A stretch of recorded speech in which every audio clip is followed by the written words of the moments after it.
जो एलर्जी होती है एक जैसी एलर्जी नहीं होती। किसी की एलर्जी रात वक्त में ज़्यादा होती है, किसी की एलर्जी दिन के अंदर होती है। मेरे पास एक पेशेंट आए हैं, सबसे पहले तो मैं इनके साथ आपकी बात करवाता हूँ। अपनी बात मैं आपके साथ बाद में शेयर करूँगा। आप देख सकते हैं ये मेरे पास पेशेंट बैठे हुए हैं जी। बिस्मिल्लाहिर्रहमानिर्रहीम जी। अल्हम्दुलिल्लाह आदिल भाई थे असां कोल आया जी। हफ्ता खान तो मैंने एलर्जी आई जी, बकरे तो गोश्त में खादा है जी, उसको एलर्जी बन गई है। तो अल्हम्दुलिल्लाह आदिल भाई को आया 5 रोज़ तो मैं दवाई खाना पे आदिल भाई को और माशाल्लाह पहले तो अल्हम्दुलिल्लाह सब ठीक हो गए जी। खैर जे चेहरे ते थोड़ी एलर्जी चेहरे जितने एलर्जी आई, हथन ते भी आई जी। चेहरा तो माशाल्लाह साफ़ हो गया, हथन तो माशाल्लाह पहले तो बेहतर है जी।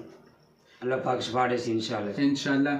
जब आप मेरे पास पहले दिन आए थे क्या आपको एलर्जी ज़्यादा हो रही थी? जी जी, पहले से एलर्जी बहुत थी और अब नहीं, आप इंशाल्लाह ठीक है। अच्छा, वो ठीक है। अब मुझे ये बताएं, जब आप रात टाइम में सोते थे तब आपको हाथों पे एलर्जी होती थी? जी होती थी।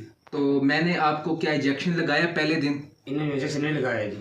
मैंने इंजेक्शन नहीं लगाया। क्या मैंने आपको टैबलेट पहले दिन दी थी? जी। अच्छा। हाँ जी, आप देख सकते हैं जैसा कि मैं आप सबको बताता हूँ कि अल्हम्दुलिल्लाह मेरा पेशेंट यहीं बैठा बैठा पेशेंट खुद कहता है कि अल्हम्दुलिल्लाह मुझे एलर्जी नहीं होती, यानी कि मुझे कोई भी मर्ज़ है, बुखार है, एलर्जी है या कोई भी मसला है, ठीक है, यानी कि सर पेन है। क्योंकि ये एक इमाम मस्जिद है तो मेरे पास आए हैं, इन्होंने मुझे बताया कि डॉक्टर साहब मैंने आज बकरे का गोश्त खाया है, मैंने बकरे का गोश्त खाते ही मुझे एलर्जी हो गई, दाने निकलना शुरू हो गए हाथ के ऊपर।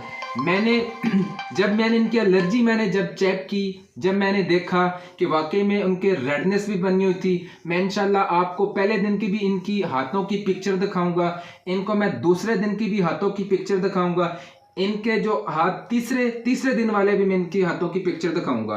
तो इन्होंने मुझे पहले दिन तो मेरे से आके मशवरा किया, मैंने इनको बोला कि मैं आपको यहीं बैठे बैठे मैं आपको मेडिसिन इस्तेमाल करवाऊंगा, अगर आपकी एलर्जी ठीक हो जाए तो मैं आपको इंशाल्लाह मेडिसिन दूंगा, आपको दोबारा इंशाल्लाह एलर्जी नहीं होगी।